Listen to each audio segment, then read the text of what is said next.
Днеска съм с Йосиф от ферма Нистинари, тук в... къде бяхме?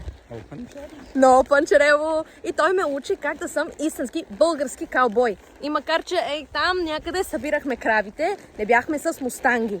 Йосиф, разкажи ми с какви коне сме. Ние сме с типични каракачански коне. Значи те са дребни, но са много издържливи, здрав копитен рог.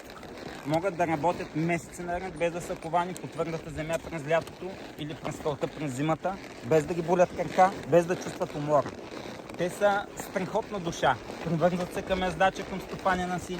Където ги оставиш, там стоят, после там си ги намираш, докато нещо имаш да свършиш без тях. Просто те са най-добрият приятел, най-добрият помощник. Те са любовта на живота ми. Да, прекрасни са. Аз цял живот съм с спортни коне, но от когато открих тези каракачански коне, направо се преродих. Йосиф много усърдно се занимава с това да спаси тази древна българска порода. Добре, не да я спаси, но да я поддържа. И неговите коне наистина са прекрасни.